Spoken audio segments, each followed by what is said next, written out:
chú tủ nghi cha chỉ mùa ninh ta sâu tàu à.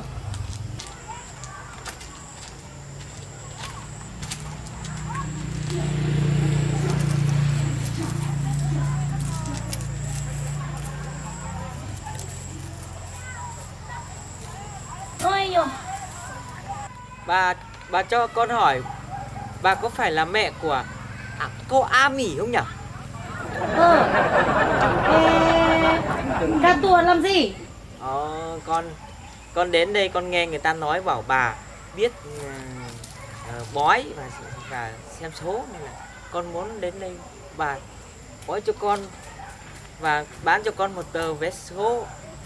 Vì vợ chồng con bữa nay bực lắm, cãi nhau suốt. Vợ con thì đi sớm về khuya tối, ngày nào cũng vậy.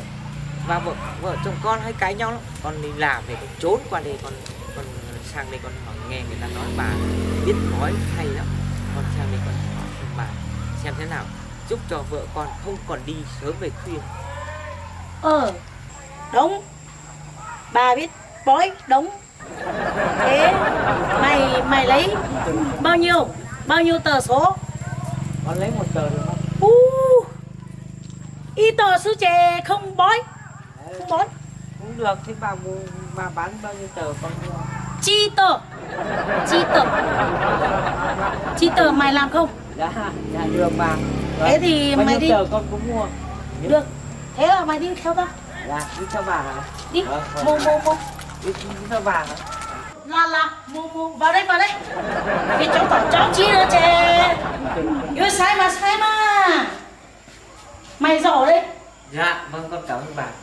Con xin phép ngồi ạ. Giỏi. Chè là mày lấy 5 tờ phải không? Dạ, đúng rồi bà. 5 tờ là mua mà. Mình nhớ mua sữa. Thế thì mày vô đại tử. Bà cho con tờ nào con lấy tờ đấy. Hả? Bà cho con tờ nào thì con lấy tờ đấy. Chỉ tao. Thế thì bà cứ đưa 5 tờ cho con thôi. Tao. Đi hải nở. A đại nở. Bay đại nở. Rau đại nở. Chi đại. I A P L chị. Nó nói các chó mang về. Nghe một. Dạ, con xin bà. Nhẹ, muốn nhẹ lá này.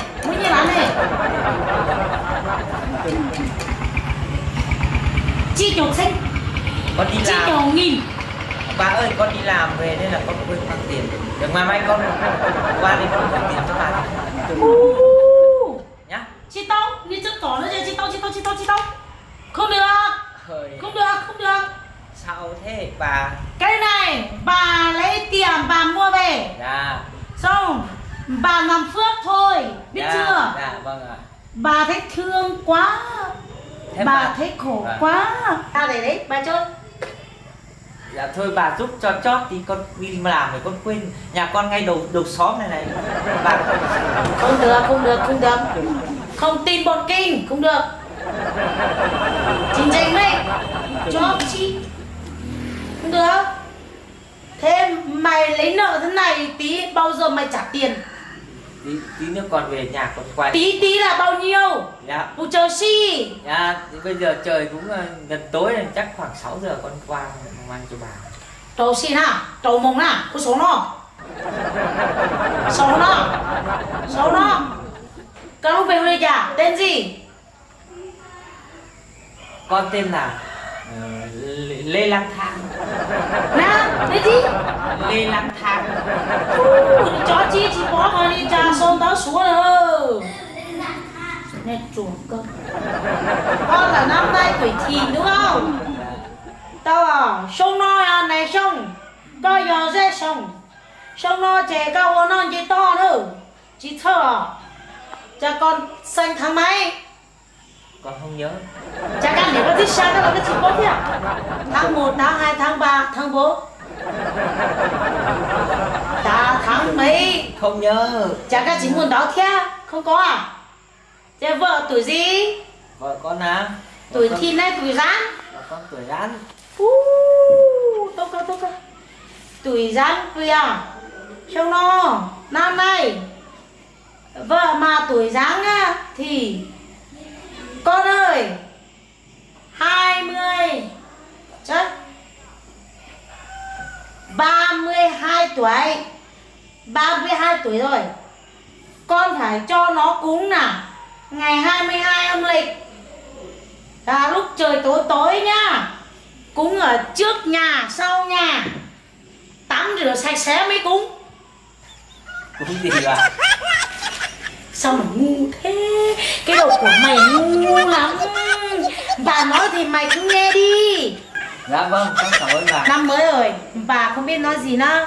Chúc hai vợ chồng mày uốn nàng gì to, xí lu một thằng lồ, đâu đâu đâu được bà lồ. Chị cho xin tàu xí chê nó. Dạ, con cảm ơn bà. Rồi xia, Vâng, tốt bụng lắm. năm Cảm mới ơn nhá. Năm mới con chúc bà sức khỏe dồi dào và mạnh khỏe, đầu bạc răng long. Mày là mày nhớ đấy, 6 giờ mày không mang tiền trả bà là Vâng. bà lấy hết. Con vợ mày là cũng đi theo bà luôn. Biết Dạ, chưa? Dạ. Rồi, Xin. mày về đi. Vâng, con Bây về. giờ là 6 giờ thiếu rồi Vâng, con về. nha. Con về nha, con chào bà không tiếc, bà nhiều việc lắm. Dạ, vâng, Bà con chào còn phải dọn đốt. Vâng. Mày đi sớm sớm mày qua nhà mày bắt cho bà. Cho khó hơn. Ôi, bà kia cho tỏ cho chi. Cái này xa đến chia ta thả cái gì bóp đây này. Có hai tay cái xây đa đi. Cú cho có xây bóp xe, có xây cho mình cho tỏ trình luôn.